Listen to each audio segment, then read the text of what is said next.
In a week, if I can be able to give you the output, then the rest, I can do it use it for my own, we call it personal development in our section. So focus is number one, because if you're focused at work, you can actually achieve. I've always told my colleagues at office, at work we do what they call a balanced scorecard. They give you tasks and say, this is your target, you're supposed to achieve this and this. And I'm telling you, I always tell people in my space that it's not impossible that we cannot hit our targets. And all of us are always A+ performers in our section. So you need to focus.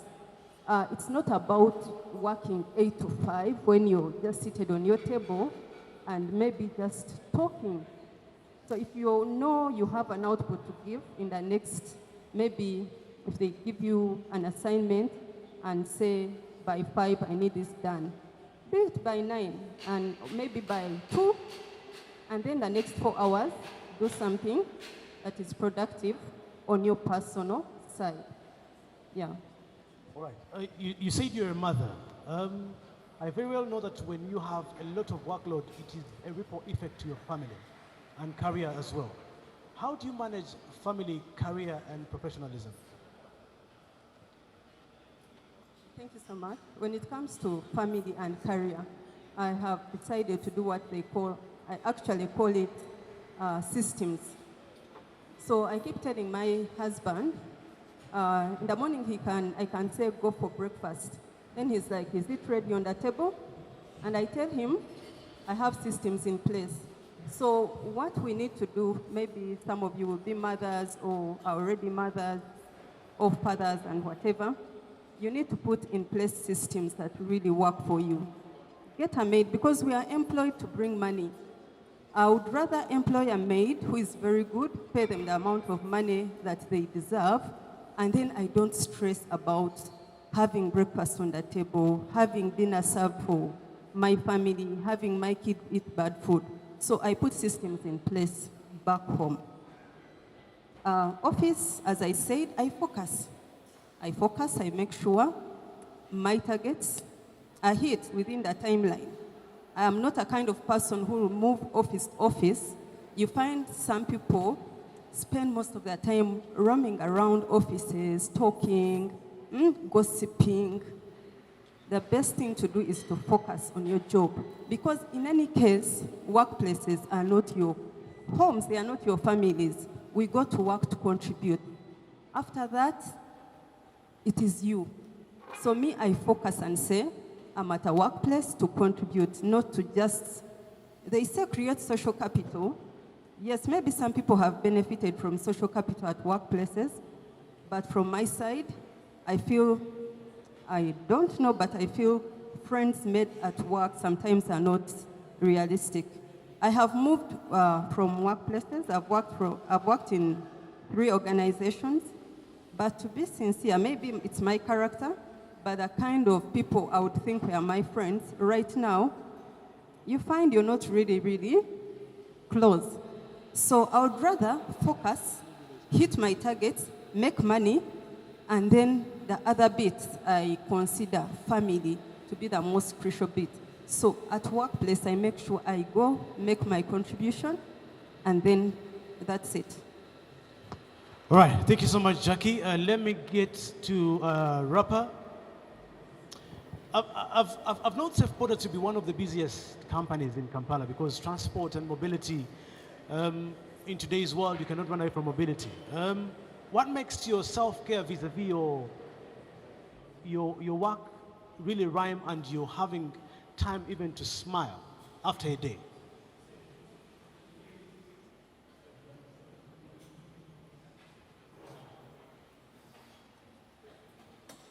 Okay. Good afternoon, everybody. Good afternoon. I hope we're okay. Sir, moderator, you'll forgive me. One of the biggest ministers have entered in the room, but and people have not recognized him. You know, the reality of things is that private sector is the biggest thing when he comes to this country. So the CEO is around, and interestingly, most of us don't know him. That's very true, sir. Let me take, just to cut you short, sir, So if you don't mind. to be fair, he's a very big man. I think it would be worth recognizing him. Then we can. Thank you so much. Ladies and gentlemen, let's recognize the presence of the Chief Executive Officer of Private Sector Foundation Uganda, Mr. Stefan Asiimwe. Sir, you can stand up for recognition. Thank you so much. All right. Okay. Thank you. I will speak from a different perspective. You know, for a person like me, who luckily was employed for a very short period of time, and that kind of, okay. For a person like me, who luckily was employed outside my own space for a very short period of time, and started to work for myself at a very early stage, I think it's been like close to a decade, close to 10 years that I worked for myself. I became independent. I don't know if they call work independence or economic independence. I don't know which one is which. But I started hustling for myself around 20.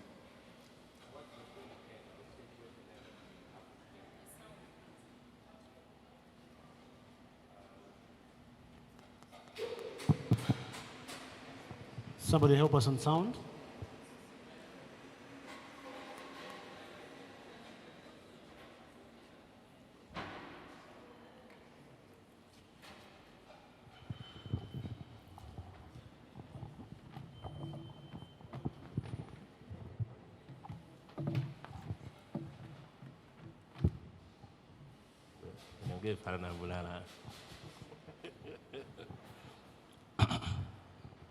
I was saying that for me, I'll speak from a different perspective.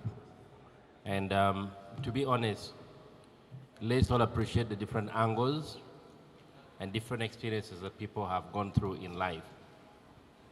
I was saying that for me, we started working for myself around earlier 2011.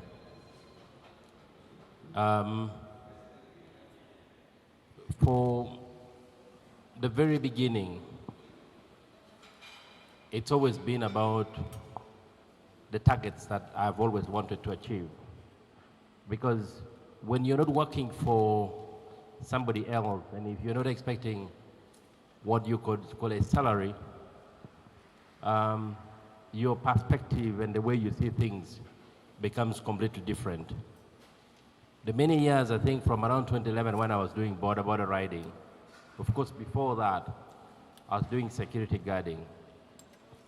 When I was doing security guarding, it was a different lifestyle because I was under instruction. You're deployed for like 10, 12 hours, you leave and you go back home. After that, you're done. Even if you wanted to work, you don't have anywhere to work because you've been relieved from duty.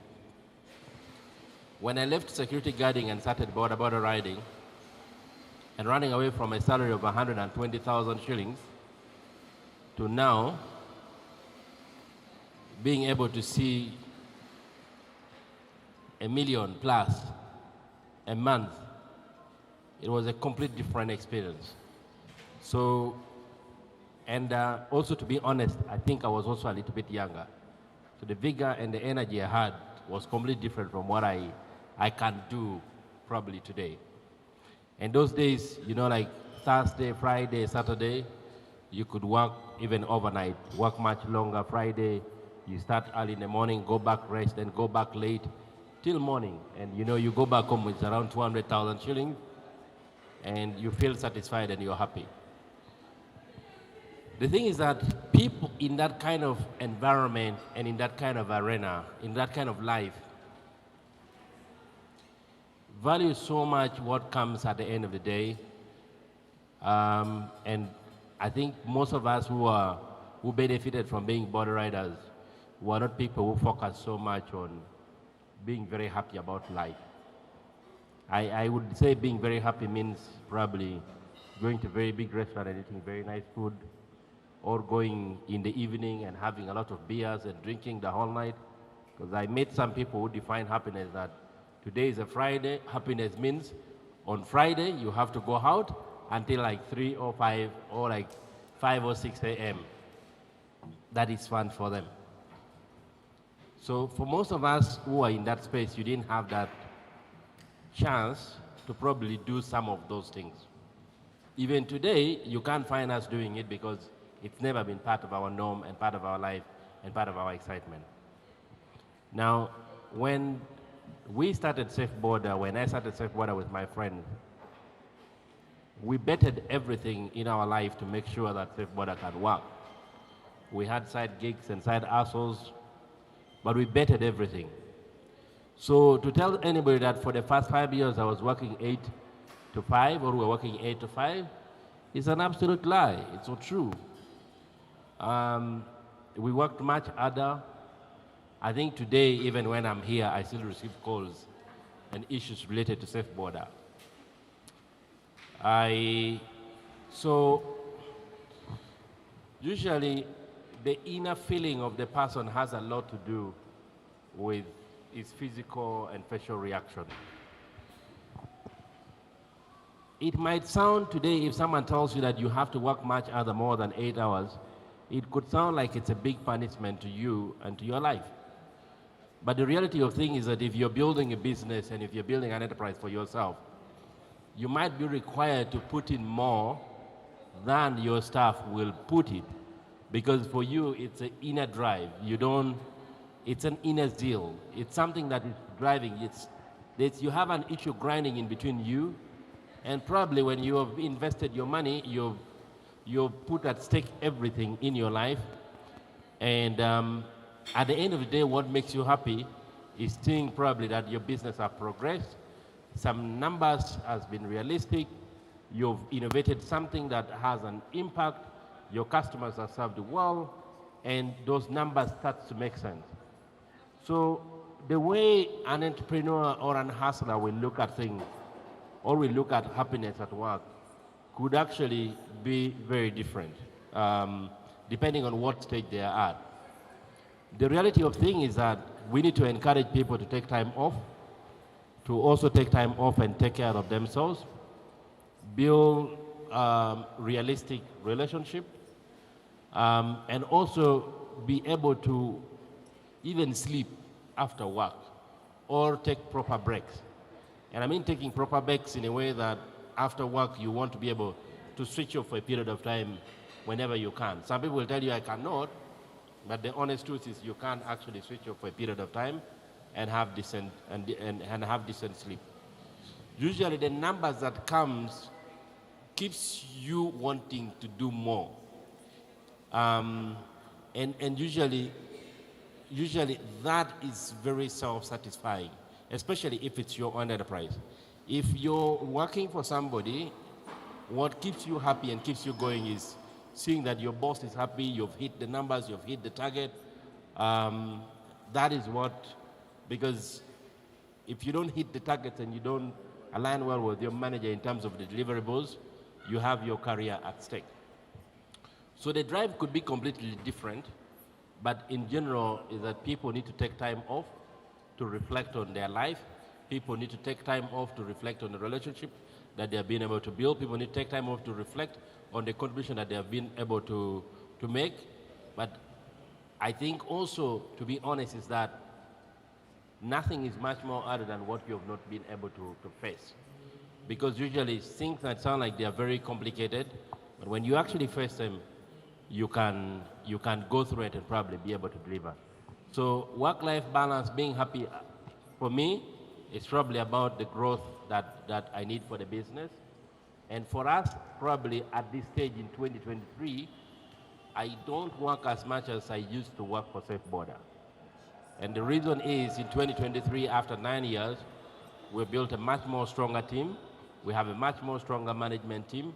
We have a much more solid team who spends most of their time looking at every key important thing for the business. And at our level, you're driving and shaping the direction of the business. But I don't want to mislead anybody because, and I want to be careful in what I say because you're at different levels and in different positions in your life. So I'm 36 today. When I was 22, I was doing security guarding. When I was 27, 28, probably that's when we started Safe Boda. So the way I used to think and the way I used to react were completely different. At probably 24 is when I was riding Boda, or 25. So the energy that I had at the time and the zeal and the things I wanted to achieve at that particular time were completely different. The way I drove my life at every different stage were completely different. So I think if you're much younger, I think you need to put in more than what you'd want to put when you're much older. And I think you need to stay on the right course because one of my issues that I've always had with younger staff, like I would call them younger staff, people who have just entered, is the happiness tends to take charge, tends to take control. People want to be happy. Like someone wants to be happy and satisfied and blessed at the beginning of their career. And I'm like, yo, like this, someone wants to be very happy. That, like very, very happy in life at the beginning of their career. So I wonder what these people will look like when probably they have reached a certain peak in their journey. Like, they need to be so happy at a very young age.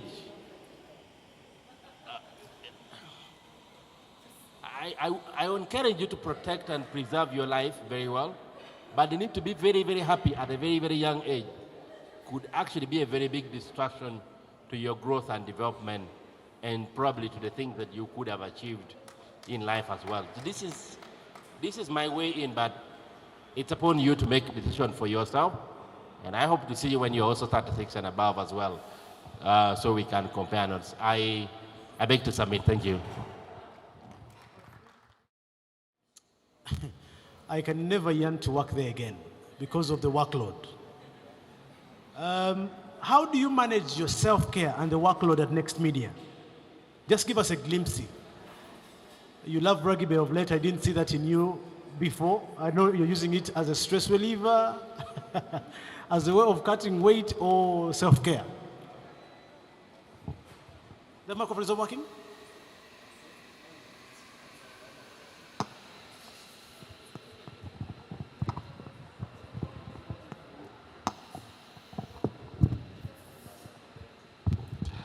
Hi guys.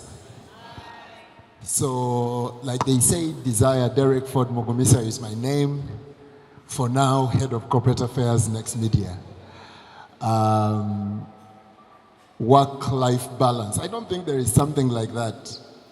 There's no balance to it because I think at the end of the day, we are all trying to achieve something on a daily basis. And I think like Rapper says, you can only take a break, but you can never get a balance. I think the more you focus on how do I get the balance and all of that is the more you sacrifice on your growth. Because when you say I worked 8 hours, I need to party 6 hours to balance it, that means you will be at the office the next day for another 8 hours, but as useless as 1 hour. You get what I mean? So you will be that guy that we look at and we are saying, that one on Mondays. Because brunch had to happen, I guess. So there's no balance. I don't think there is a balance, and for you to target it that way will be the biggest mistake you can have. But one thing I can state, and I would like to also go back, is that I've come this far without a university degree or anything. And it is simply, I've gone to school, I've done professional courses later and all of those, so I'm not saying quit school and do whatever we did. But I take it that I was lucky enough in my senior 4 VAC to finally discover my passion, which I later worked towards making my purpose. And as I introduced myself, I said for now it is because, again, those crazy decisions I made then, I have made yet again, and they scare me, but hey, they have to be done. So in my senior 4 VAC, I went as a TV show guest on UBC then, teens show. Did fairly well. I think I did well, so I was asked to stay. And that was the last time I did well at school. I had been the 9th out of everyone that had done senior 4 at that point. From then on, let me say my senior 6 points were not double figures, because I'd become a TV presenter, I'd become a star of sorts in high school and all of those, and my mind had shifted. At that point, it was regrettable. But over time, I've come to learn that, you know what, it was an opportunity that we've made the most of, and I've managed to be the things that I have become because of that opportunity. So I went into TV and all of that. I attempted tertiary education. A few months to my final exams to become a telecom engineer, I quit. Because every time I was in that class, I was thinking, how do I introduce my show tomorrow? But we are here studying diodes and all these things. So yeah, I chose that direction. And I've grown through that. I have had newsrooms, he spoke about sports editor and all of that. But one thing that has come through my life over time has been sport. I loved sport. And at some point I was paid to watch, at least that's how I looked at it. I was paid to watch and then come back and talk about what I saw at the sports ground. And I found myself earning. So I said, oh, so I can earn from this passion of mine. All I do is do that and come back. And it clicked something in my mind. So then I thought, how do I get it better? That's how I got into marketing. Because again, as you can see, I can't play in a sport, but I can support. However, there are things that I can do around sport. So I tried to find out what are these things I can do around sport. And I thought marketing, communications, and all of that. So I've grown to this level, really trying to be stronger at my passion. That passion being sport. So my question has always been, when the sponsorships come into sport, who handles them? Where do they start? Where do they end? And all of that. Again, with sport, when people speak, what do you say? What don't you? So that is what has enabled me to now study the marketing end of things, the communications end of things, and all of that.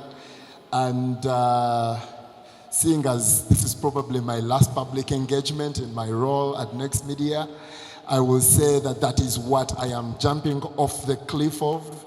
All this comfort, well knowing that at the end of the month I'll have rent for my children and all of that.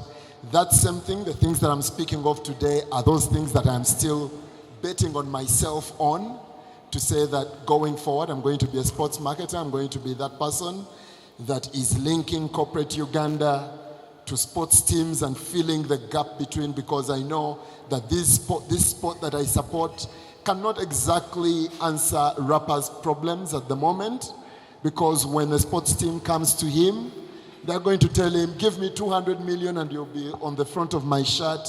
But rapper will be thinking, how do I get value out of that 200 million? Because at the end of the day, it's not a donation, it's business.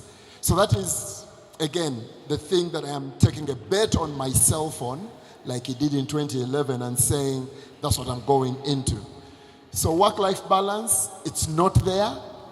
At the end of the day, you've got to figure out, again, for those of us that are at the beginning of our careers, it happened to me by luck. It doesn't have to happen for you by luck. The thing is, you need to find out that one thing that you can do without being paid. Because if you ever go to a workplace and your main motivation to come in every morning is to earn the money that you will spend at the end of the month, then you are doomed. Because, and that is if you are really someone that is, I don't know, you have dreams to do big things and all of that. If you have dreams to do big things and your biggest motivation is money, I have to break it to you that it has ended before it has started. There are very many different things. Growth, maybe, I want to grow and do this. The thing I just told you, I want to cause impact. I go to support teams and those guys are going back home with hardly 20K in their pockets, but they have rent to pay and all of that. So again, I want to cause impact in that field. How do we ensure that someone comes, entertains all these rich people that are coming to the grounds, and still goes back home and say, I earn a living from playing this rugby or football or whatever it is. So impact. It could be connection. It could be find something that drives you, find something that you are purposeful about, something that you are passionate about, that if you were not paid for it, you'll be able to still come and do it. Because I had that passion at the start, I've told my story before and I've said, I worked my first 7 years without being paid.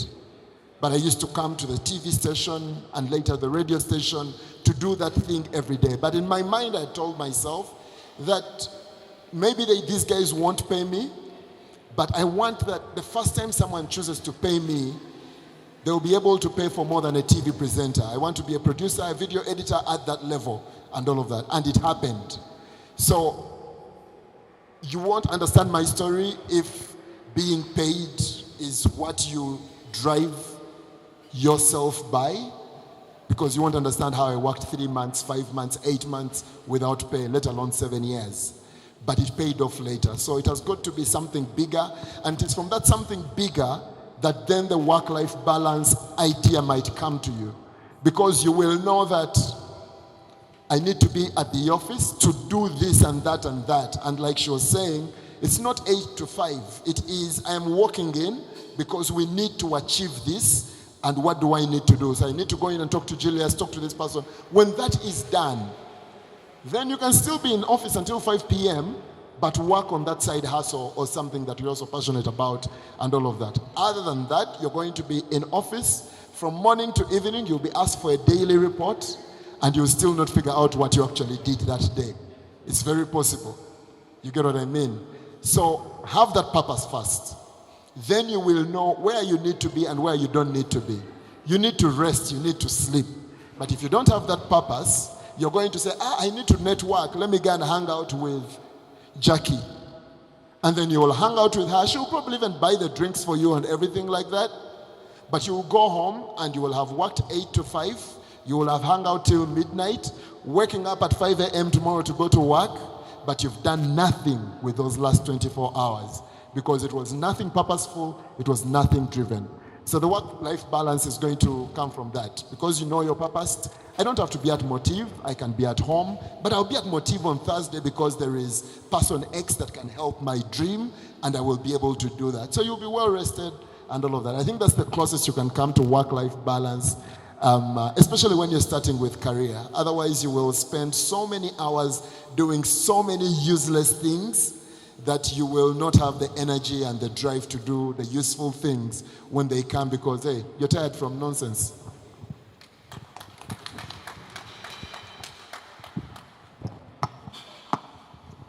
At times, when Derek speaks, I remember the times when I was anchoring Sunrise News at NBS every 6 a.m. I did that for 4 years.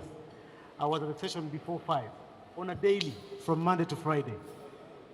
Before 5, yes. Somebody saying before 5, yes. And by the time I got out of studio, Derek entered. And every time I would see Derek on set, yet he has 2 roles to play. He's a presenter, at the same time he has to handle the corporate office duties. And he had about 7 people to monitor and supervise. And he used to be on set that very time. So one time I asked the producer, does Derek really send you the work before he comes on set? Because I wanted to be sure whether they do the work for him. He says, actually, I can show you the emails. He sent the work yesterday at 9 p.m. before he came. So he sends the work, he goes home. If anything happened in the night, maybe Bundesliga or La Liga, he has to come when he's updated. So I've seen Derek, a true replica of resilience. And I want to thank you so much. Derek is leaving Next Media Services. Where are you heading? Derek is leaving Next Media Services. They're advertising that position. If any of you can fit his shoes, the deadline is when? 5th? 15th of September. That's when Victoria University will be having the YOLO Festival at Kololo, Shiba versus Cindy. So you can first drop your application at Next Media, then go to Kololo. All right. Let me have the last round, and then we shall close this panel. Jackline, I know in the times of Biarugaba, NSSF was paperless. I remember visiting him and he said, you're not going to receive any paper from us. Did you carry your laptop? Do you have your phone? Can I send an email? He had a card you scanned and it gave you all his details. Career is something that is evolving every now and then technologically. How do you handle that? I know you're a mother. Looking onto that PC the whole day. You know, I know Chef Boda uses paper at times. Am I lying, Sebo? I know you use paper at times. But the issue of health in terms of our optical maintenance, do you believe that companies must also think about having optical as one of the insurance in career vis-a-vis workload? Quite a difficult question, but I'll try to answer. When it comes to optical, okay, one thing I can advise that it's not only about optical. We need to work out on our health. I'm a mother, but I wake up. On Monday, I work out. Mondays now are out because we have meetings at 7. I work out on Tuesday. I work out on Thursday. I work out on Saturday. Why? Because I want to avoid disease. Today we're hosting Kabshenga and he talked about health and age. He said he actually runs so that he can prolong his age, and maybe by the time he clocks 80, he should just die. He shouldn't get into falling sick. So he's trying to do exercise so that he can prolong his life and then maybe avoid disease so that he's not a burden to his children at 80. If God wills, maybe he will fall sick at maybe 75 or 80 and die at 85. So when you talk about optical, it's not only about optical. We need to look after ourselves. As youth, I have teenagers, but you see, they don't care about their health, what they eat. If you see my girls and myself, we are almost the same. I see what they eat. But when you talk to the youth, they don't care. But we need to mind about our health. Then those who are in employment, please work out. Mind what you eat. At office, don't oversit. When you sit for like an hour, stand up and walk a bit in office. Remove your shoes and walk. People will not know that you're trying to exercise. I do it a lot. When I feel fatigued, I will just stand, stretch around, walk around office, and no one knows that I'm trying to maybe relieve my eyes from the laptop, or actually, it's advisable to stretch. So it's not only about eyes. You are talking about the era of paperless. Yes, it is true. At NSSF, we don't use paper. You can just print we have a system called ADA where everything is put in the system. It's actually paperless. So you asked what is, in terms of career, we need to learn and relearn. If I can tell my story of how I have really moved at NSSF and the kind of job I'm doing now, is we need to see opportunities. When you get into a workplace, try to understand the purpose. What is this organization pushing? Organizations usually have strategic plans. Attend meetings. Some people go into workplaces, the MD announces there's going to be a meeting, people don't attend. How will you get to know the purpose of the organization you're working for when you don't attend those meetings? Attend. Be attentive in the meeting. Listen. I remember the last time I got the job I'm doing right now, they didn't advertise. We were in a meeting and the head of department stood up and said, and presented, made her PowerPoint about the future of the department, what they think is going to be, what they need done, and I identified an opportunity where I felt I can join this department. And guess what? It was something to do with financial education, which we are doing right now. So when the meeting ended, I had never in my life talked to that lady. I was very shy. I was not confident. But I said no. I think if I tell this lady, when an opportunity arises, she will be able to consider. Because I had seen her doing it for other people. So after that training, I went to Jean. I remember that time. I told her, Jean, when I said, hello, thank you for your presentation. And I openly said, when this opportunity comes, I should be number one to take up that opportunity. Why? Because I had attended a meeting, I had paid attention during the presentation, and I had noticed an opportunity. People, young people, you need to pay attention, even if it's not at work. Listen to your relatives, tap into their conversations, hear what is coming up, and then when an opportunity arises, go there. Talk to the people, they won't kill you. So I told the lady I will take up this job. And what was my basis? It wasn't there. I was not, of course I did a course which involved some finance, accounting, but it was not the basis for me to ask for that position. What was the basis? I had some practice. I had practiced some behavior that I felt if I brought it into place at the workplace, it would maybe work. It would work. So I told her, if financial literacy comes, I know I'm good at saving. I have seen it. I've seen my mother do it. I have copied and done the same because I started working when I was in senior for vacation. I worked in our restaurant, and my mom would pay me, I remember, about 5,000 shillings a day, and that was, it's not so soon, I'm not so young. It's about 2000, it's in the late 2000s, early 2000s, sorry. So she would pay me, and I would save. By the time I joined campus, I had money. I was among the rich girls at campus, but I wasn't flashing. I wasn't flashing my money. I was a little mean with my money. I would save with no goal, but I had money. I would just be having money. So I said, I think I have some behavior, or I have a character. If brought on board, maybe I can talk about that. I can talk about saving, which is part of financial literacy, which is part of education. So I went, told the lady, if it comes on board, I need this job. And indeed, it came. And I got an opportunity. They recruited people. I wasn't recruited. And a girl went on maternity leave. And guess who they called to act for the lady they had recruited for that job? They said, Jackie, please come and act. Why? I had gone to the lady and showed my interest. So young people, when you see an opportunity, please, when you get jobs or even in your businesses, you need to grab those opportunities. When you see an opportunity, go, talk and say, this I think I can do. And it's happening at our workplaces. People, they put out innovation awards. They say, send in innovations. And people sit down and see how our process is happening. And then someone will say, I think we can improve this process.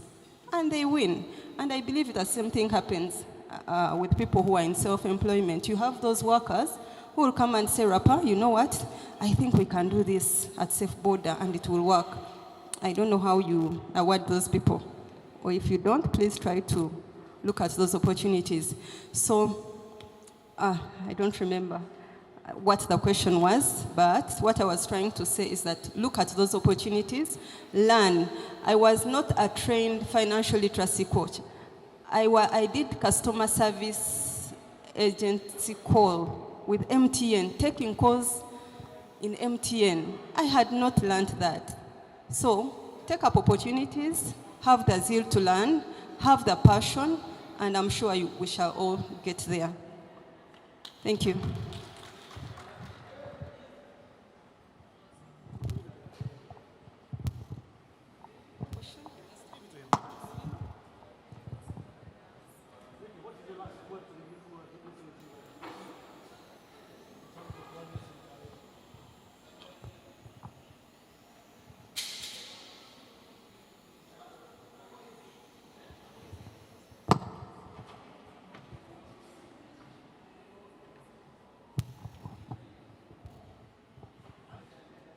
You know, when they say your last word, it means you don't have to say anything after you've said that. So I'm wondering how to say my last word. To my fellow young people, I'll repeat some of the things I've said before. One is that even when you don't start your own business and you take on a professional career,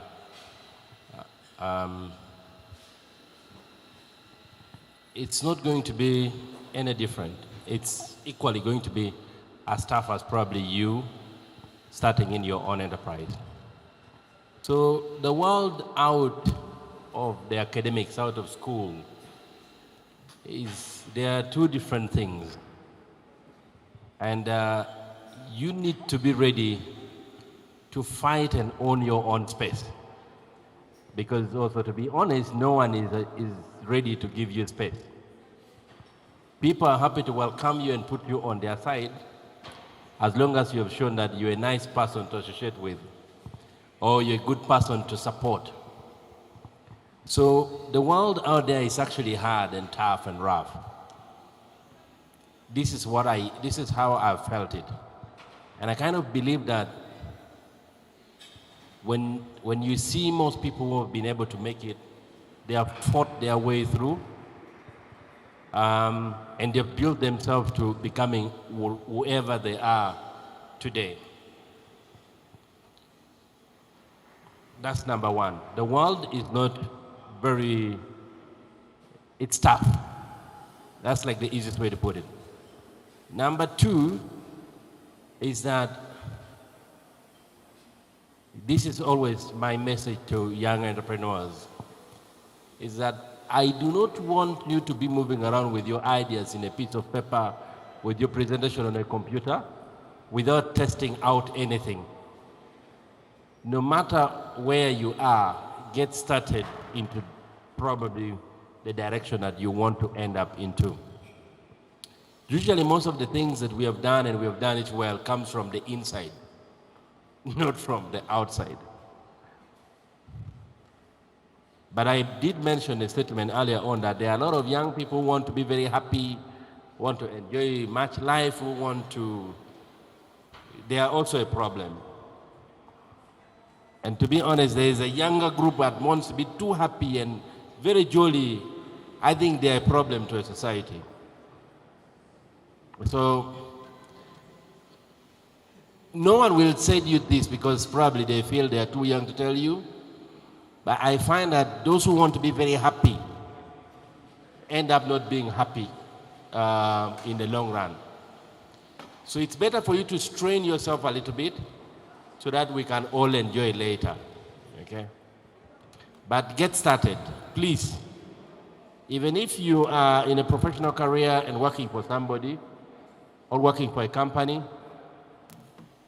it's also not a crime to be doing something that you can do without pay, as he said. Because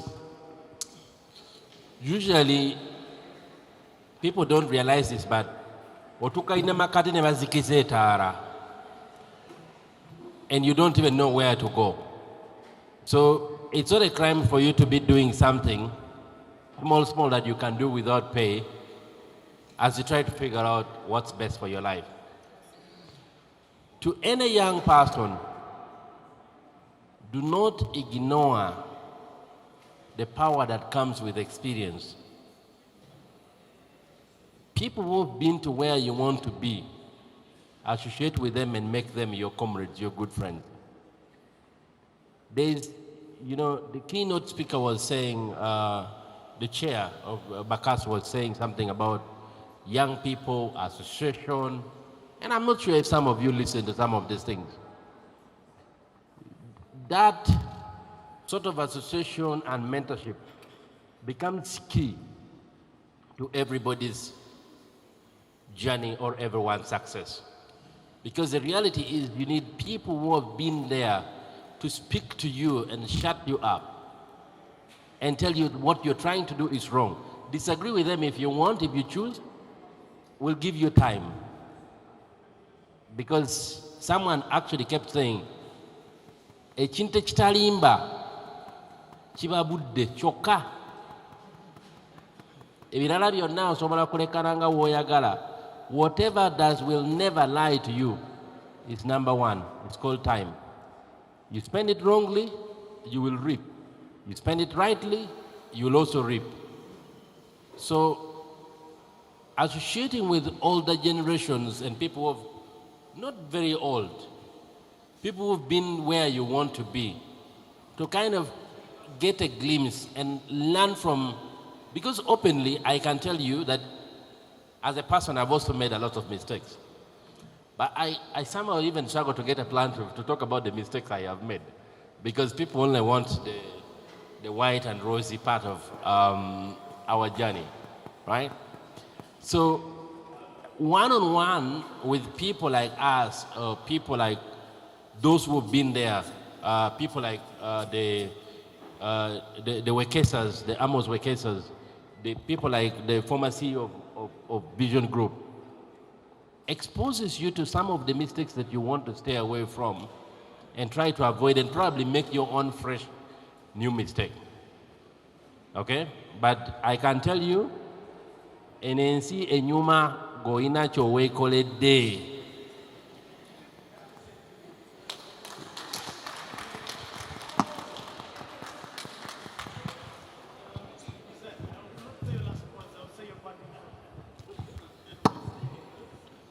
You say the same thing, really. Anyways, guys, so as we close this one out, I do recognize the biggest percentage of the people we have here are young people. Gen Zs, right? Yeah. I think one of the biggest lessons, one of the biggest things I would urge you to go home with is the people who lead you currently, or who could lead you in the jobs you want to get into, are not Gen Zs. Many a time. There will be millennials, sometimes baby boomers, I don't know, but like they're from a different time from you. And that time of ours is a time of suffer so you can make it. But with the Gen Zs, it's not the same case. You want it a little softer, you want it, you have opinions and all of those kinds of things. So rather than look at us as your enemies, because you also look at you as our enemies, if we choose to. Look at us as collaborators. Try to understand us. They don't wish you bad. They are just frustrated that you don't see things the way they see them. The same way you are frustrated that I don't see things the way you see them. So that doesn't take away the conflict or anything, but it is just to help you know that that person doesn't hate you. You just need to understand each other and find a way of working, because you're not going to change them. You're just going to get stressed about things. Also understand, this is who I am. This is what I bring to the party.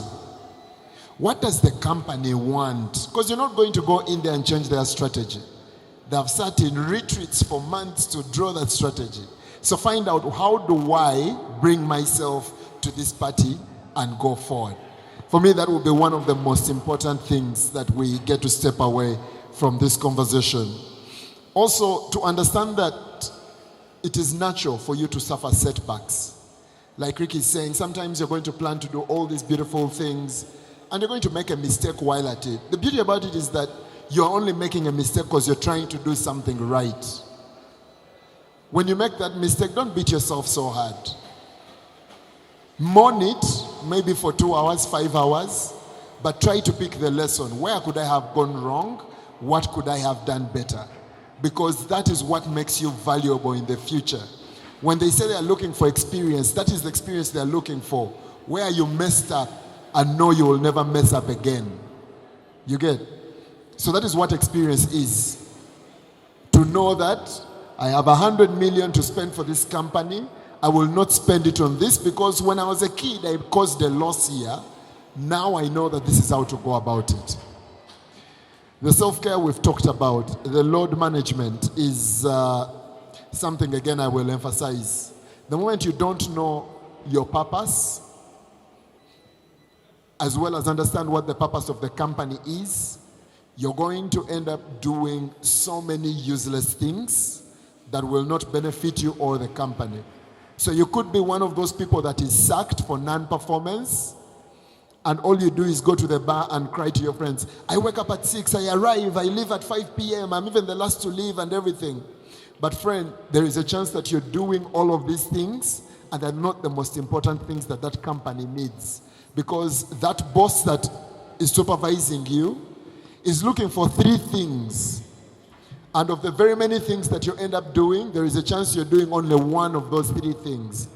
So you're doing all these beautiful things and you think they are very important and all of that, but for the guy who is supposed to determine whether you are valuable or not, they really see there are 3 things I need and all Jackie gives me is 1 thing. But I need 3 things, she's giving me just 1. So they won't see the other 8 things that you do well simply because you didn't plan. I would rather you plan, if you have 8 hours, plan for 5 hours and execute for 3, because those 3 hours you'll be doing what is actually needed. So make that plan for yourself and for how you get into the workplace.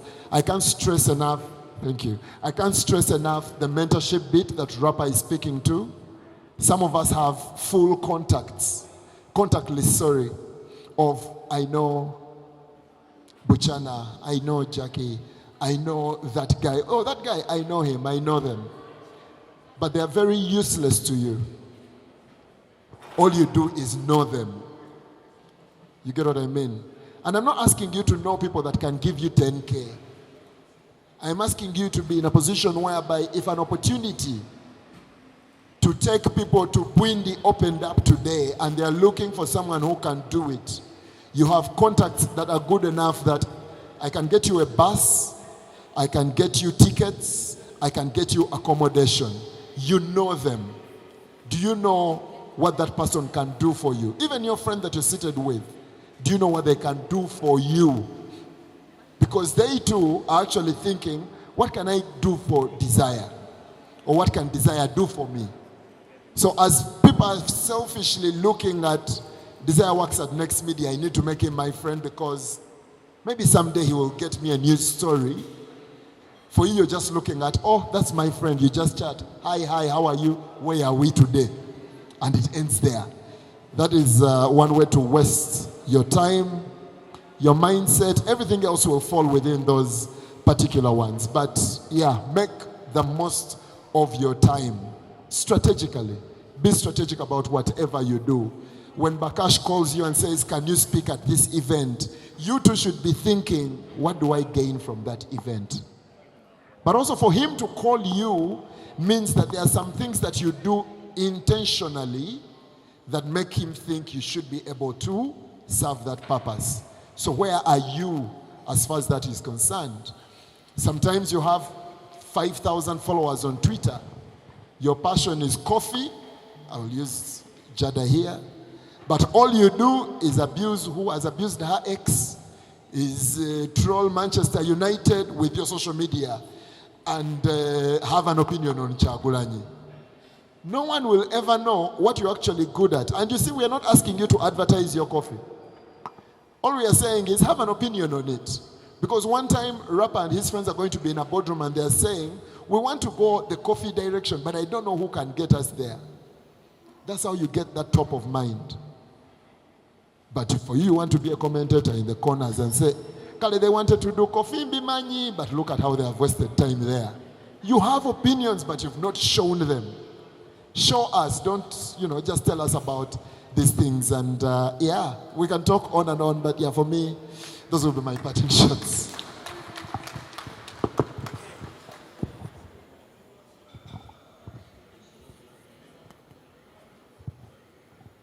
Need I say more of what Derek has said? I can't. Ladies and gentlemen, let me welcome our chief guest, Mr. Stefan Asiimwe, the CEO of PSFU, to come and give us his remarks and also give us those words that we've waited for so long. That's why we're here. Mr. Stefan Asiimwe, I want to welcome you as our chief guest to come and give us a speech. Let me start with a story about microphones. So, how many of you go to church or have ever gone to church? So there's this common mantra in church, the Lord be with you. The Lord be with you. So this guy kept saying, the Lord be with you and also with you. Then at some point he said, there is something wrong with this microphone. And also, you see. So Julius, if you hear something wrong, it is also with the mic. Okay. So I prefer to take questions and then I answer them one by one. How is that? Other than speaking over you, I would rather I hear from you. So how do we do that, Julius? It's much easier that way. Because then I connect with you. Otherwise, if I come with my thesis, I'll just speak over you. And all I'm having is people. Yes, Rafa.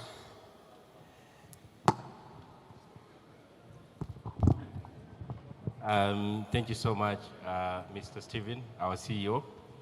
I would want to request you to speak about the Young Africa Works and probably some of the interventions that PSFU is taking to support young people into their career, but also putting people into, or young innovators, all the support that PSFU has for young innovators and startups like some of us are. I beg to submit. Rafa is my young brother, so he knows which nerve to touch. Okay, so PSFU, first of all, is the private sector foundation of Uganda. We are a member-based organization, and we have under our membership 328 associations, businesses, and corporate companies. We've been in existence since 1995, which means most of you were born after PSFU. That said, we have 12 sectors where we support and operate. In no order of importance: manufacturing, agriculture, ICT, trade, hospitality and tourism, transport and logistics, professional services, financial services, logistics, construction and real estate. And about 2 years ago, we started a sector called creatives. So music, fashion, drama, events management, etc. What do? We do mainly 4 things. Number one, we are advocates. We support policy. What do I mean by that? So, when you're doing business, you get challenges. Challenges of money, taxation, infrastructure, airtime, network, markets, etc., etc. So our work is to push government to help the private sector, the business people, what we call an enabling environment, a good environment to do business, right? Second thing we do is we do what is known as business development services. Business development services means I listen to what everybody here was saying to get you to think like a business person, financial management, standards, quality, things like if you promise to deliver 10 cartons every day, you don't bring 9. And when they call you, you don't say, I am on the way. You know, that's a Ugandan disease. Where are you? I am on the way is not where you are. It is the emotion of coming to where you are going. Can you please note that? Next time someone says, where are you? Never say, I am on the way. You tell them, I am in Bugolobi, and I should be in Namongo in 10 minutes, not in Dimukubo. Ndimukubo means motion. So BDS is being able to say, I am not able to come on time, but I'll deliver your goods or services at this time. So this is a BDS, financial management. A lot of, especially young people, when they make their first 10 million, 3M, they go and buy a Samsung, the latest dress. No, don't touch your seed. That is for business to run. So BDS is lots of things. We also support, especially the younger generation, on skills and capacity building. And then fourthly, we are in the business of looking for businesses for you. So one of the things we looked for is money to support the youth under a program called Young Africa Works. And we had to design a model that would speak effectively into young people. That model is called the lead farm structure. So how does the lead farm structure work? It is intended to create business and job opportunities through certain interventions. For example, Mukwano, what does Mukwano do? What does Mukwano do? No, my sister at the back there. Mukwano, what does he do? Of what? Manufacturer? Of what? Like which one? Just give me one. Cooking oil. Give her a hand clap. Yes, so Mukwano manufactures cooking oil. Who knows the primary product of Mukwano cooking oil? Where does Mukwano's cooking oil come from? Yes.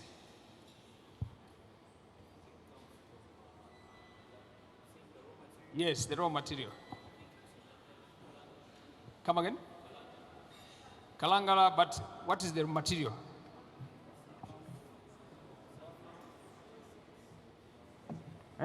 Palm oil, yes, but not quite.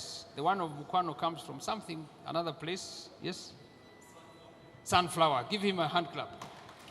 I have a very good class here. So sunflower is the primary product where Mukwano gets his raw materials to make. Now, Mukwano has a factory at the Mukwano roundabout, okay? Mukwano's capacity to generate 1 million tons is not enough. There is something they call installed capacity.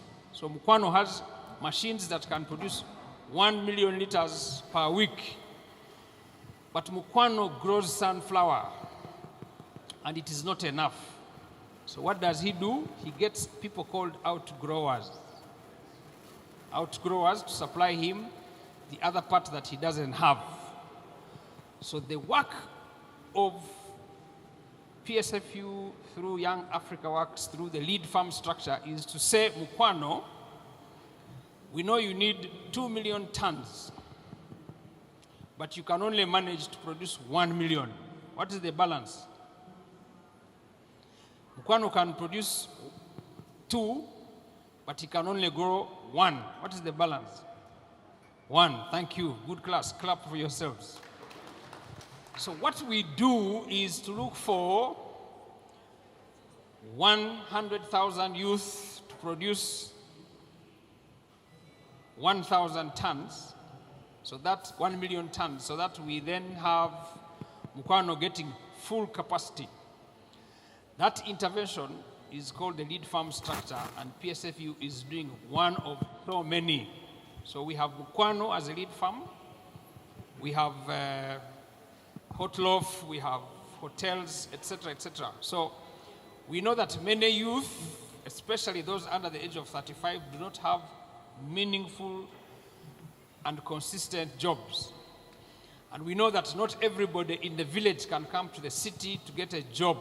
So we go to the villages, identify the youth who can supply something that is in lack. We give them seed, we train them how to grow the product, and then we ask Mukwano to buy from them. The motivation is the more they grow, the more they earn. That's the model that PSF is using.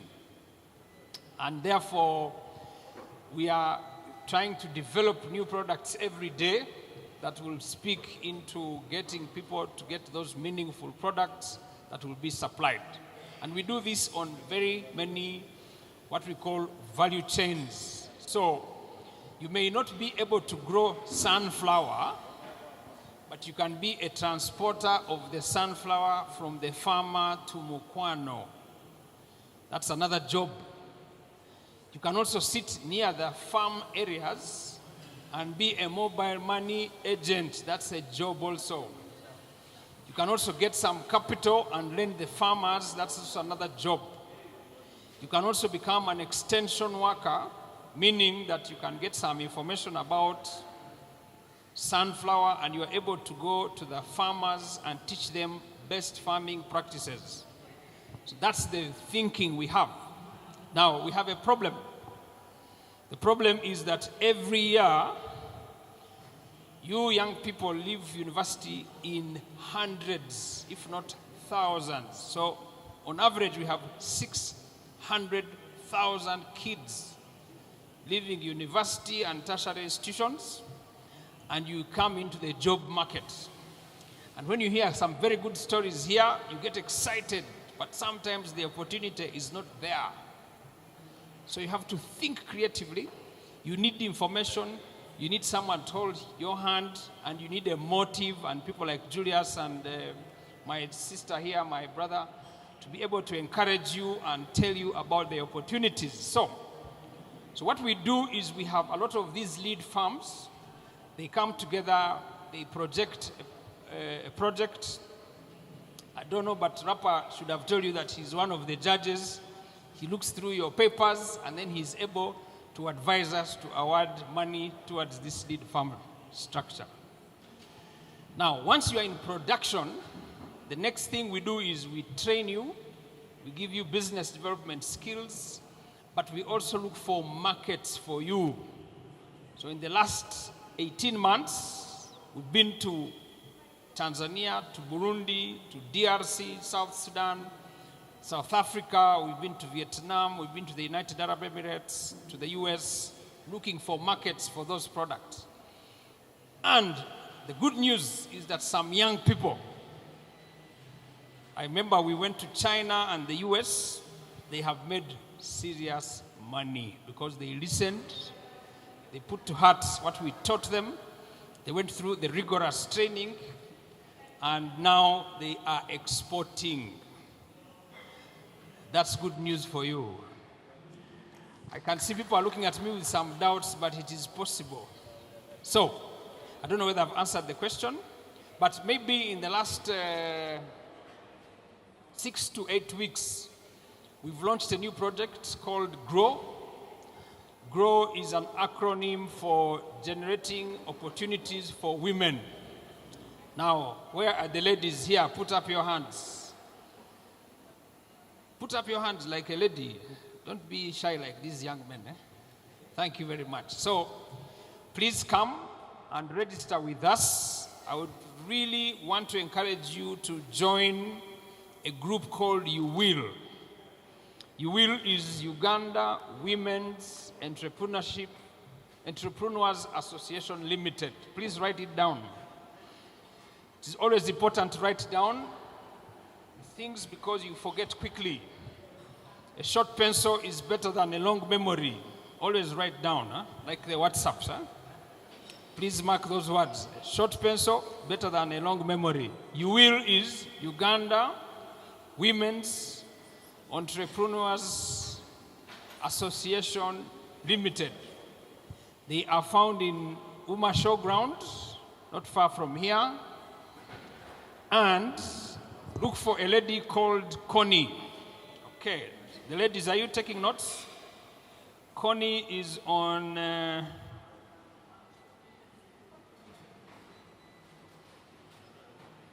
the men can take notes, please. Because you either have a mother, a wife, a sister, and other friends. 0753 429 427. Please join You Will and become a member. You're already a member. Very good. You can come to her. Once you are in You Will, we are going to channel support, and then you can pitch whatever business you are doing at You Will. Now, PSFU is Jaja. Then we have other associations, but You Will is Muzukuru. Okay, so please write those numbers, call Connie, go and register your company there, and you shall get support. So over and above that, we are doing much bigger projects like export readiness, standard support. So if you have products that you're doing and you want them certified at UNBS, you can also approach us. We can get you into that certification. But we prefer that you are a member of an association. You are traceable. We can find you. You are not briefcase. These days, there are briefcase companies and there are WhatsApp companies. So we want someone who is traceable, you know, someone who pays the necessary money. Is a traceable person. Have I answered the question? A little bit, okay. Any other question? Ladies, I prefer questions than answers. They are much easier. There is a lady at the back. There.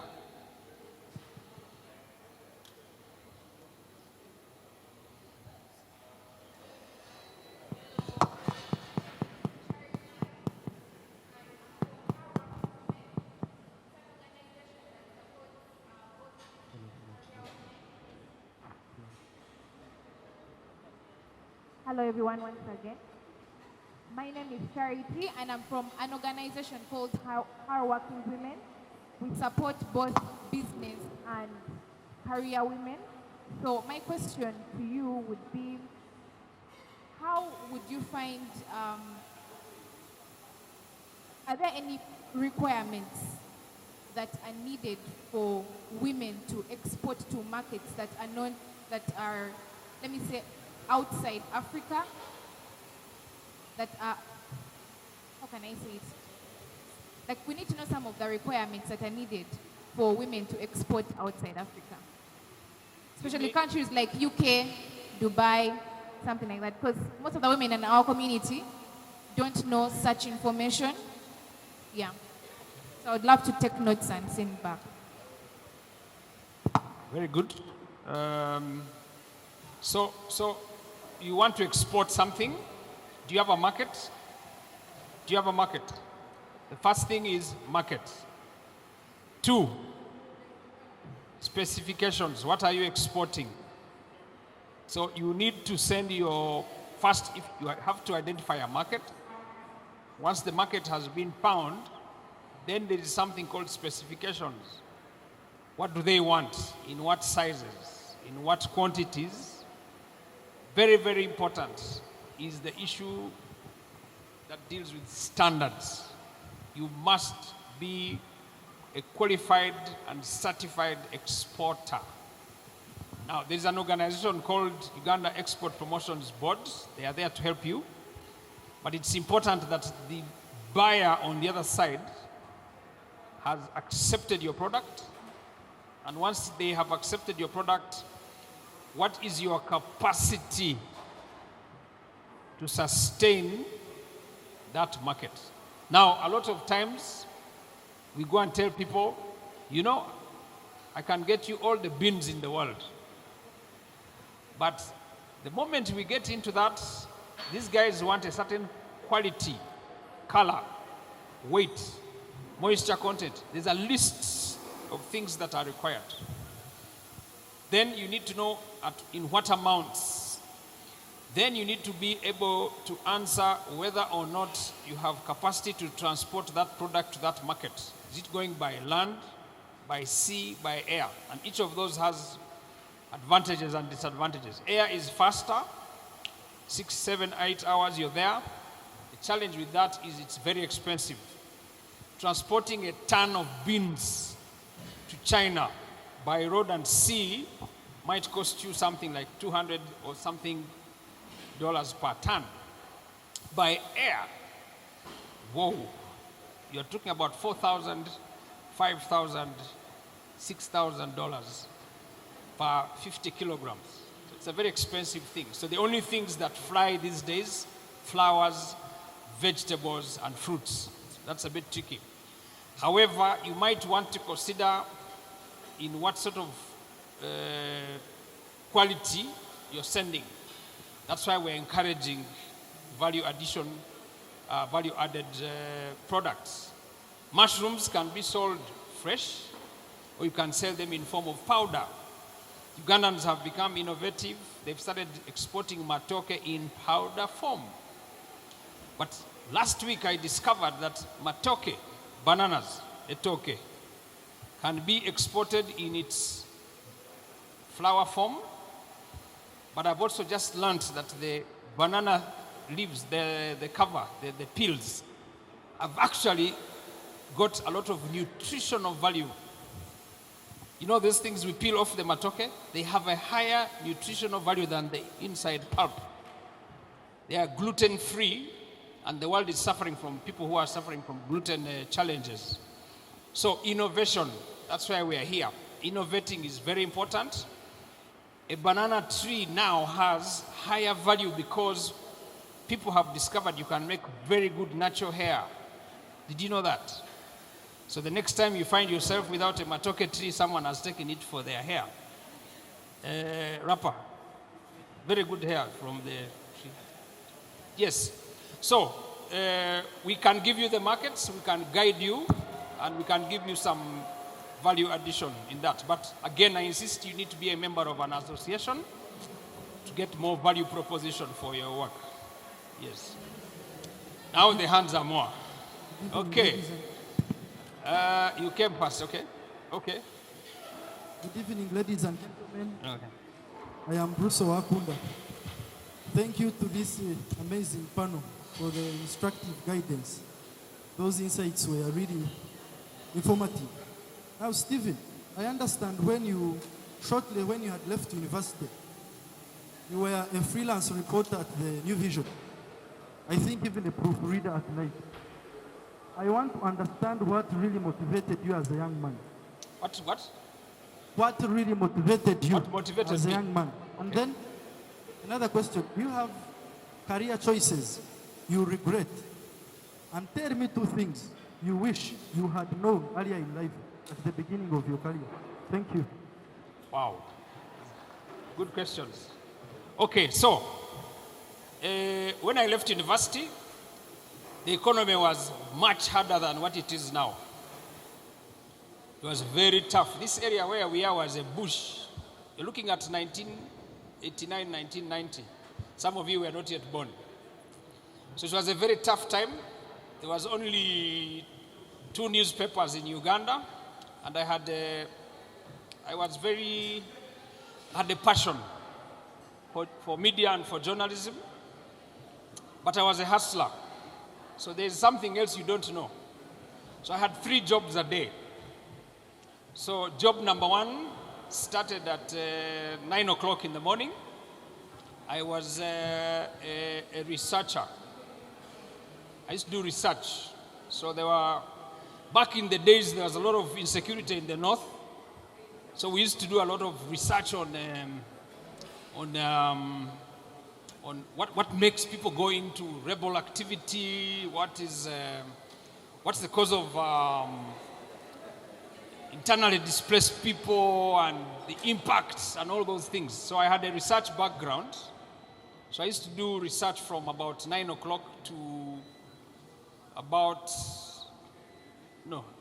actually it was the other way around. So I had 3 jobs. 1 was research. 2, I was a freelance writer. Would earn money for every story you wrote. And then 3, I was a proofreader at night. So 9 to midday, freelance reporter. And of course, you had to eat from very interesting places, Chikomando. We didn't have Chikomando then, we had Katogo. Then I had to do, freelance, midday, afternoon research, and then at night I was a proofreader. A proofreader, back in the day, there were no computers. So you read with your eyes and you made those little marks. So you spell check. I can spell any word on earth now in English. Commas, punctuation, headlines, Take me there, I will take you to school. Okay, so I had 3 jobs. I was a hustler. I was staying in a 1-bedroom house with a stove and a frying pan for eggs. I used to do omelets. I can do an omelet without anything, with a ruler. I flip it in the air, and I would eat it. So my pan was my plate and a mug of coffee. So if you want a story on hustling, I have a PhD. Eh? So that was my life, 7 days, by the way, 7, Monday to Monday. So, do I have any regrets? Very few. I worked very hard. My only regret is one. This one, I always confess it. I failed to save. I failed to save. Let me tell you something. Get out your phones. Get out your phones. Okay. Go to your calculators. So punch in 20,000. 20,000 times 365. What is the answer? 7 million. Eh? 7.3. This is for NSSF. Eh? So 7.3 is how much money you have saved at the end of the year. 20K times 365 is what? 365 days in a year, isn't it? 7 point what? 7.3. So I've been working for 35 years. So multiply by 35. How much is that? 255. That's my regret. I have not saved 255 million. Okay, how many of you are younger than 35 years? Let me see your hands. Start saving now. Save 20K per day. Yes. Per day. Yes, it's a lot of money. You see how much I have missed. 250. Again, that's my regret. He's asked me about my regret. That's my regret. So let me tell you why. In Kenya, Boda riders are the richest people in that country.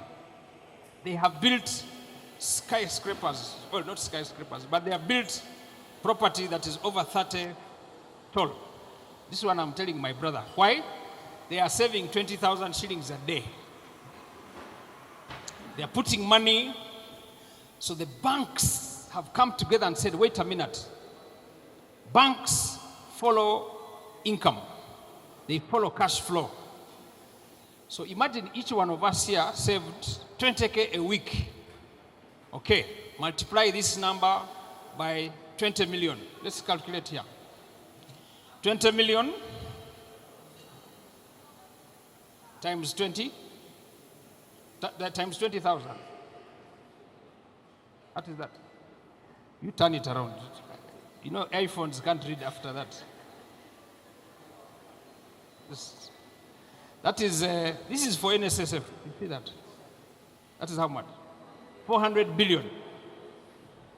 You know how much money we have as a country? You know what it will do to NSSF?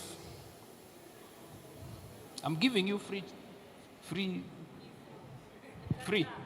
So, Bwana Kubwa, let us start a scheme where we put 20,000 shillings, 20 a week. How many can afford 20,000 shillings a week? Everybody. 20,000 shillings a week. And we are 20 million youth. We can put up a property every year in Kampala.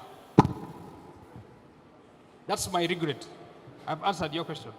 I didn't save, and I'm asking you to save, even if it is 5K. Yes. Thank you so much. He's talking about saving, and it's bad that I didn't talk about it. Maybe the questions weren't.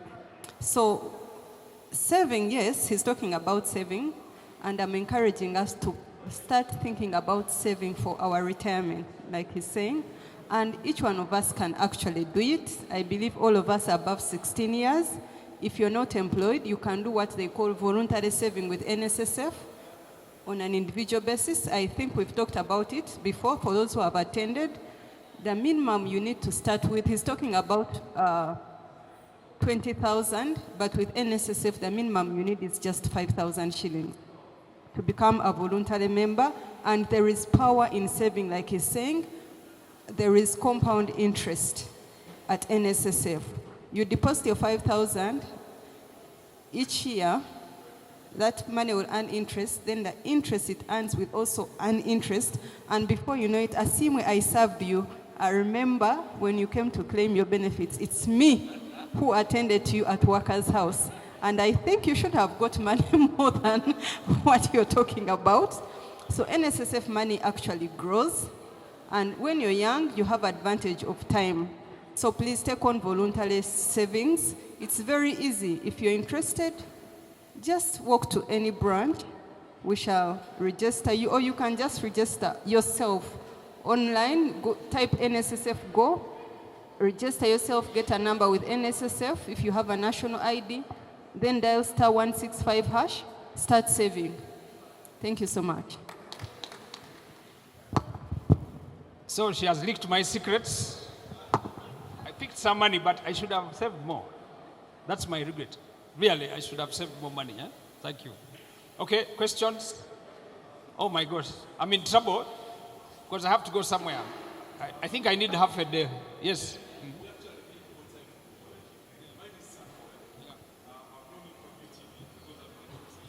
Oh, I'm in trouble now. Yeah.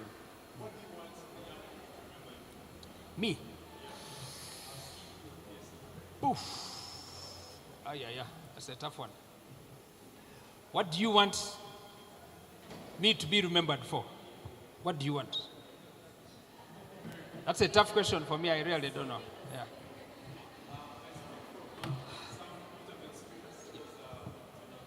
Okay, thank you so much. I speak from some bit of experience because we have applied for the lead farms, and the limitation we saw were the terms that, the terms and conditions that are underlying there. Initially, when they tell you you're going to get, back then it was $750,000 over a period of 4 years. Who doesn't want that? It sounds exciting, but then when you hear the terms that are below, they were really out of the world, and we felt like maybe they weren't for our market, yeah? So which made us miss out on such opportunities. So I don't know if maybe they have been revised. So probably I would want to remember you because you're a very wise man, sharp and energetic. So I would want you to be remembered as that person who changed the narrative at PSFU, not only to fit the Mukwanos and Fairway Hotel, the big companies, but then also these young companies here that tapped into that opportunity that PSFU had. Yeah. Thank you. I think that the Mukwanos, okay, I forgot to tell you, maybe Rapper should have reminded me that the MasterCard Foundation gave us $40 million to create 300,000 jobs for the next 5 years. So how do you create a job? So in our case, the design was, if you have a youth in Noya and his only claim to property is half an acre of land, what do you give him? What sort of tools do you give him? And so we felt that if Mukwano had a presence in Noya, half an acre can actually yield you more than X number of acres, which translates into Y number of tons of sunflower, which is easy to grow. Now, Rapper will tell you that if every youth was to leave the village and come to Kampala to service a Boda, we would not have even space to move. So not everybody can do a Boda business. Government is employing the entire government structure, from the president to the lowest common denominator in local government, who's under government payroll, is 500,000 jobs. 500,000. Now, I graduated in 1989, and we are still working for government, my colleagues. You don't have space to work. So there are no jobs in government, and people are still working. Others are even revising their years. So how do you get into government? It's impossible. How many banks are there? There are 54 banks. How many insurance companies are there? There are about 30. Where do you get a job? So what we said is, let's translate an opportunity into meaningful income, which will then equate to a job. Why? At the end of the day, when a shopkeeper balances his books and makes a profit, that is his income. So an income is equivalent to a guy who works 8 hours, and at the end of the month, he gets a paycheck. Both of you are equal. What's the difference is that the business guy has capacity to grow. Your salary will never change. But if you're in business, you have propensity to grow. True or false? So what we are trying to tell people is, how do you creatively harness 3 things?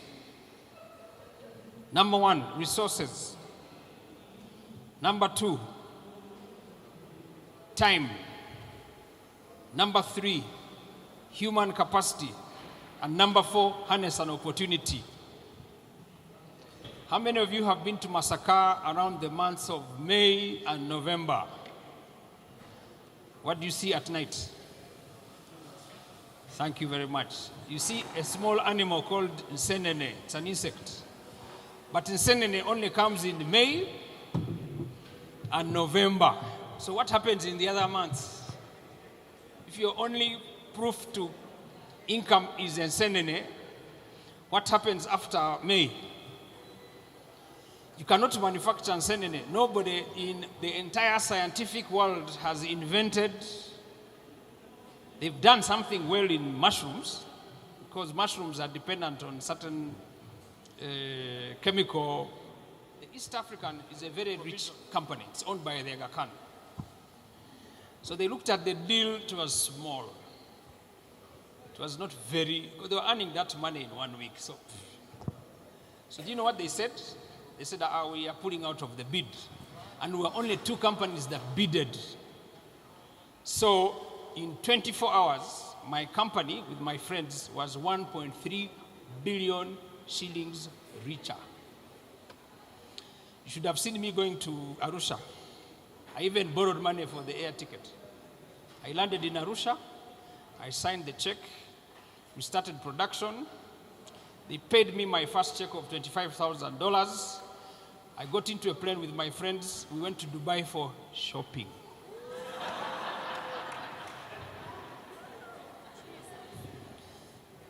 And we moved places. We were staying in small houses. We moved to bigger houses. We got slightly better cars. And they say, the rest is history. So, business principle number 1, enter the business, do a good job, be persistent, do quality work, be faithful, be honest, deliver on time. Don't do those things of, where are you? I am on the way. Next time you hear yourself saying, I am on the way, or you hear someone in the bus or the taxi saying, I'm on the way, you know that one is confused. They didn't attend your class. So I hope it gives a bit of what? I need more time with you, because I have to run. I have 2 other events. Do you have a burning question? And we close here. Julius. One more and then we close. Yes. There was a hand up there.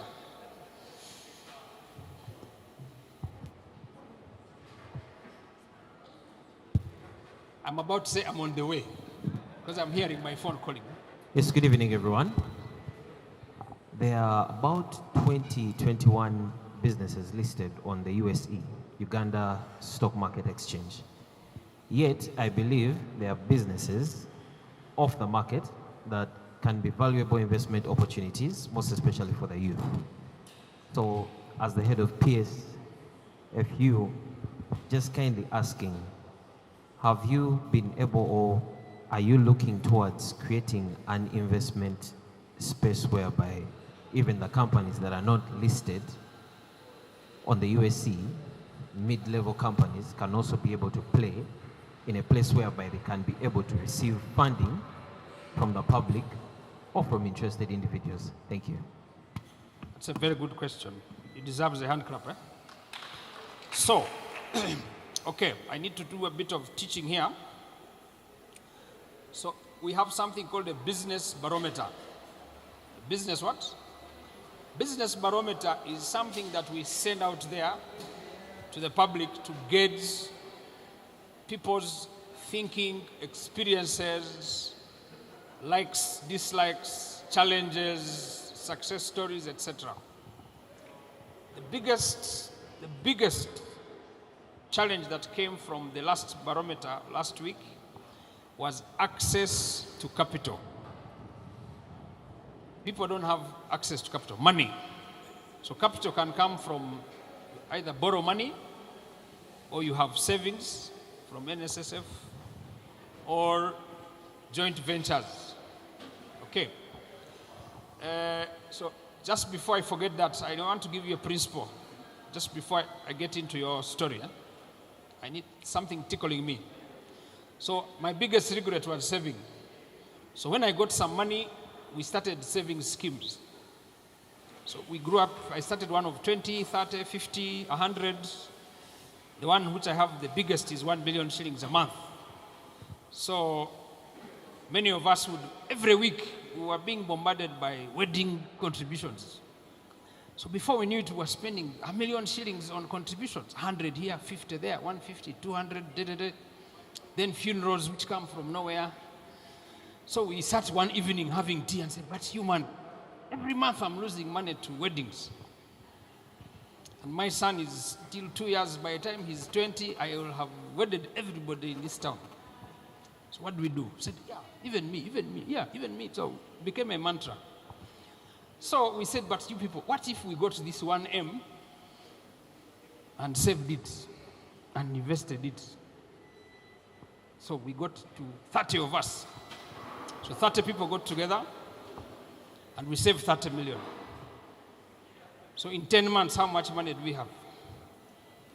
300. So I'm trying to go mathematically slow because, so the 2 months, November and December, is 20 million plus 300 is what?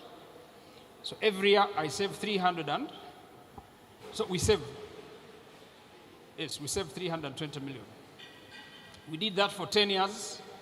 We've invested money in a factory. 30 of us, seriously, that every month. So the power of collective savings is enough to give all of the people in this room a good future in the next 10, 15 years. I am pushing savings so that you know the power you have. When you are alone, they say when you are alone, you go very fast. When you are many, you go far. So I want you to leave this room. Please come together, even if it is 10K. Save, because once you are alone, you can't move very far. Once you're many, it's a big scheme. So now we have a factory somewhere, and we are making some money. Regret turned into a lesson. So I've changed. So, but back to your point is that, so you can save money, you can borrow money, you can access a grant. But how many of those are around? Very few. The banks have got a list of things you have to do to give you money. They want a land title. There's something called risk. They look at you and say, but this guy looks risky. Do you have an address that I stay in Kisasi? Where? That near, behind the police. They say, but then they ask you, do you have a Yaka meter? You say, no, I use my uncle's. You are a risky guy. Apart from your phone and your national ID, if you disappeared today, we can't catch you. So banks look at you and say, this guy has no address, he stays behind a mango tree. So he's risky, we won't give you money. So the next place you can borrow money is a money lender. Money lender, if you want 1 million shillings, he asks you for a logbook of a car of 30 million. So there's a problem there. You have access to 1 million shillings, but it's very expensive. So what are you left with? You can't go to the bank, the money lender is difficult. So the next thing you're left with is a collective scheme or a grant like PSFU. But PSFU will also say lead farm, BT, you know. So we found ourselves in a very tight situation, and we decided to come up with something called a catalytic fund. It's on the drawing board. This catalytic fund, Mr. Rapper, is intended to raise $1 billion. Okay, so if there's something I want to be remembered, is I want to, with my colleagues, to be able to come up with a $1 billion fund. What is it going to do? It is meant to help businesses that, one, do not have access to those long lists of things. Two, is not expensive. Three, is something they call patient capital. Now, patient capital, let me make it in very simple terms. How many of you know about coffee? How long does a coffee tree take to grow when you plant it? 3 to 4 years. Now, patient capital means I will lend you money and I expect it from you after 3 to 4 years, depending on the product. That's patient capital. So we want to create a fund that has patient capital. So if you're building a block of houses, it takes you about 2 to 3 years to finish them. In some cases, people take 6 months. Let's say a year. So we are patient until you are ready. So we want to create a fund that is patient, that is not very exorbitant in terms of needs, but will then also be able to push specific businesses faster, longer, and will create jobs. So that is our theory. We've seen that government has challenges with financing. The banks, which are private sector, have specific interests, but in the middle there's something called a missing middle. Is how do you get money that is patient, affordable, but at the same time can push you